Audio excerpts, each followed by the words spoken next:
सोबित बरा हऊ जथा। पहला श्वान।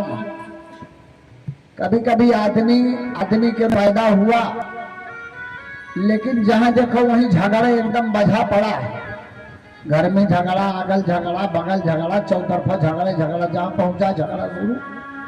तो उनको देख करके कुत्ता बड़ा प्रसन्न होता है कि भैया आप मानव जीवन तो पा गए, लेकिन बिरादरी हमारे हो, जहां पहुंची थे हमारी बिरादरी में लड़ाई और आपकी भी लड़ाई चल रही है। उनका प्रशंसक कुत्ता होता है। मानव जीवन पाए, लेकिन आपके जीवन में परिवर्तन नहीं आया, कुत्ते के जीवन जी रहे। और दूसरा खरईचा, गधा।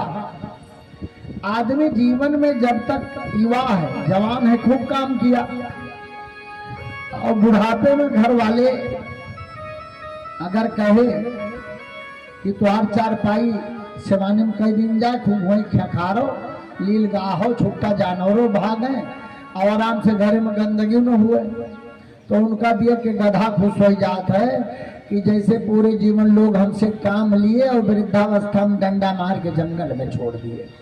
ठीक उसी तरह तुम्हारी भी जिंदगी बीत रही। जब तक तुम युवा थे सबका कल्याण किया, लेकिन जब तुम वृद्धावस्था में आ गए तो अब तुम्हारी कोई सुनने वाला नहीं है। गधा। तीसरा सोबित बराहा। एक सूकर का जीवन होता है।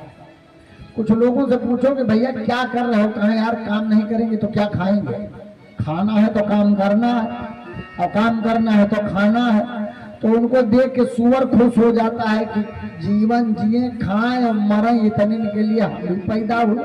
अब आप मानव जीवन पा करके केवल अपने ही लिए जियोगे तो खाओगे, खाओगे तो करोगे, करोगे तो जियोगे। तो उनको देख के सुअर खुश हो जाता है कि आप आदमी तो हो गए, लेकिन हमारे ही बिरादरी थे। 3 पशु हुए, चौथा पशु ऊंट होता है। ऊंट को चाहे जितना दुख मिले, चाहे जितना बोझा ला दे, लेकिन गर्दन कभी नीची नहीं करता, टाइट करके गर्दन चलता है। उसी तरह से कुछ लोग हैं, आप उनको बड़ा सम्मान दो, खुश नहीं रहेंगे। शाम को 100 लोगों के सामने खूब गालियां बको, और सुबह जैसे हो दादाजी आ गए चाय पी लीजिए, तो एकदम सीना ताने चला कि चाय पी। बगल वाले कहता है भाई तुम्हें कल ये खूब गरियाई रहे, अरे यार क्या हुआ, क्षमा मांगी, चाय पिलाई, बस एकदम गर्दन तान दिया।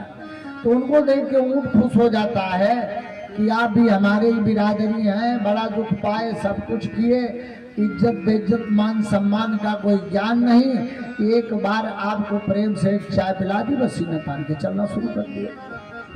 तो इस प्रकार 4 प्रकार के पशु मनुष्यों से तुलना करते हैं। और निश्चित रूप से कर्म सत्कर्म, कर्म का लेखा जोखा, कर्म की व्यवस्था, कर्म का कर्तव्य, कर्म का कार्य, वही हमारे आपके बीच में निर्धारित होता है कि कर्म प्रधान